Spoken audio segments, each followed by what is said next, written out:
Hello everyone, दोस्तों मैं अरुण शर्मा। आप देख रहे हैं द सोच। दोस्तों वीडियो में बात करने वाले हैं महाराष्ट्र में सियासी दंगल के बारे में कि महाराष्ट्र में बीजेपी ने शिंदे को उलट पुलट करके रख दिया और जिस तरीके से शिंदे इस बार सीएम के सपने संजो रहे थे उनके सपनों पे पानी फिर चुका है। दोस्तों अगर आप चैनल पहली बार हैं जुड़ सकते हैं आगामी सभी वीडियो को देखिए। दोस्तों बात करते हैं महाराष्ट्र के सियासी पैतरों के बारे में कि महाराष्ट्र में इलेक्शन समाप्त हुआ और जिस तरीके से बीजेपी ने उम्मीद नहीं थी कि बीजेपी की इतनी बड़ी विक्ट्री होगी, वो अपने दम पे 130 के आसपास सीट ले आएगी और उन्होंने पहले शिंदे को कमिटमेंट करा था कि हम आपको ही मुख्यमंत्री बना के रखेंगे, पर पासा उल्टा हो गया। बीजेपी की सीटें सबसे ज्यादा आ गई और बीजेपी ने देखा जाए तो देवेंद्र फडणवीस को सबसे आगे कर दिया। शिंदे की सेना ने 2-3 दिन बवाल काटा। उन्होंने कहा कि शिंदे तो सेफ है और वो सीएम पद लेके रहेंगे। बहुत सारा विचार मंथन हुआ पर शिंदे को शायद दिन याद आ गए कि बीजेपी से पंगा लेना उनके लिए ठीक नहीं है। बीजेपी से उद्धव ठाकरे ने पंगा लिया था, शिवसेना की भी दो सेना बन चुकी थी। अगर ये गलती वो कर बैठे तो पहली बात तो शिवसेना को बीजेपी को तोड़ने में ज्यादा टाइम नहीं लगेगा और इस बार बीजेपी किसी चक्कर में नहीं फंसेगी क्योंकि बीजेपी के पास टोटल 4 से 5 विधायकों की जरूरत पड़ेगी जिसके बलबूते वो सरकार बना लेगी। और अमित शाह से बड़ा कोई चाणक्य है नहीं कि 4-5 विधायकों को तोड़ने के लिए ज्यादा टाइम बीजेपी लगाती नहीं। शिंदे ने 2-3 दिन लगातार आंखें दिखाई, उसकी सेना ने आंखें दिखाई, बीजेपी को मंथन करना पड़ा पर बीजेपी अड़ी रही। बीजेपी ने साफ दो टूक कह दिया कि सीएम देवेंद्र फडणवीस को ही बनाएंगे क्योंकि बीजेपी की सीटें ज्यादा हैं।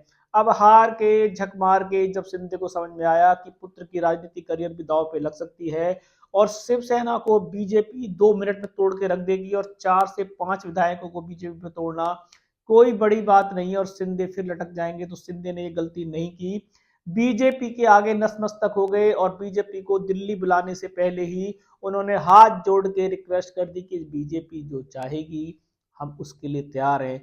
कल तक जो शिंदे की सेना दावे ठोक रही थी कि हम शिंदे ही मुख्यमंत्री रहेंगे, जिसके चेहरे पे महाराष्ट्र में बीजेपी जीती, पर बीजेपी की अपनी सीटों के संख्या बल के बावजूद बीजेपी ने शिंदे को रौंदने में ज्यादा वक्त नहीं समझा और दिल्ली आने से पहले ही शिंदे को उन्होंने सरेंडर करवा दिया।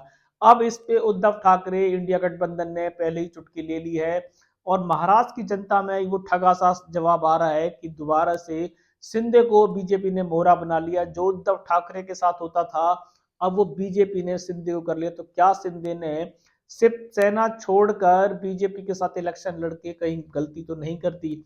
शायद आज शिवसेना को लग रहा होगा कि उन्होंने शिवसेना तोड़ी क्यों, और अगर तोड़ी तो उन्होंने बीजेपी के साथ इलेक्शन क्यों लड़ा कि बीजेपी के साथ उनका मुख्यमंत्री पद भी चला गया। शिंदे को देखा जाए तो बीजेपी ने टक्का सा जवाब दे दिया। अब उनके पास विकल्प की छड़ी बहुत कम रह गई थी। अगर शिंदे और अजित पवार किसी भी सूरत में बीजेपी का संदेश को नहीं मानते तो बीजेपी इनको बाहर निकालने में ज्यादा टाइम नहीं लगाती क्योंकि बीजेपी को संख्या बल के अनुसार 5-6 विधायकों की जरूरत पड़ती और बीजेपी जब उद्धव की सेना को तोड़ सकती है, अजित पवार को तोड़ सकती है, शरद पवार को तोड़ सकती है, तो बीजेपी के लिए 5 विधायक कोई बहुत बड़ी बात नहीं थे और शिंदे और अजित पवार मिलकर भी बीजेपी की सरकार बनाने को इस बार नहीं रोक पाते क्योंकि बीजेपी का संख्या बल दोनों के बलों से ज्यादा है। तो इस बार सरेंडर होना पड़ेगा शिंदे को और शिंदे दोबारा से उप मुख्यमंत्री बनने के लिए लायक अब पहुंच रहे हैं। भले ही उन्होंने बहुत चीख पुकार सुनी हो, उनकी पार्टी के बगावत के सुर बजे हों, पर शिंदे ने बीजेपी के आगे सरेंडर करना उनकी मजबूरी है। अब ये सरकार बीजेपी के भरोसे चलेगी क्योंकि बीजेपी के पास संख्या बल ज्यादा है।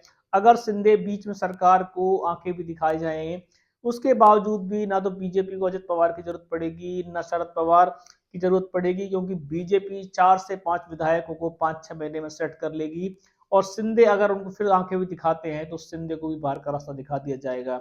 शिंदे ने गलती ये कर दी कि बीजेपी के साथ इलेक्शन लड़ लिया और बीजेपी की किस्मत की लॉटरी यहां लग गई कि जहां बीजेपी महाराष्ट्र में चुनावी पोलों में सबसे पीछे पिछड़ रही थी, पर देखा जाए तो मोदी जी और कमल के चेहरे के चलते बीजेपी ने वहां पे अच्छी विक्ट्री मारी जिसके चलते अब शिंदे गए और अजित पवार गए। अब बीजेपी की अपनी मस्ती चलेगी और बीजेपी का अपना कानून चलेगा। शिंदे को समर्थन देना है तो ठीक, अजित पवार को देना है तो ठीक, नहीं तो वो अपनी पदों को अलग ले सकते हैं। पर बीजेपी देवेंद्र फडणवीस को कमान देगी इसमें अब संशय खत्म हो चुका है, जिससे पहले ही बीजेपी के अनाउंसमेंट से पहले ही खुद ठोकर खाकर देखा जाए तो शिंदे ने अपना सरेंडर स्वीकार कर लिया है और उन्हें साफ कहा है कि वो बीजेपी आला कमान के नेताओं की बात को नहीं टालेंगे। तो 2 या 3 दिन पहले वो बीजेपी को तेवर क्यों दिखा रहे थे?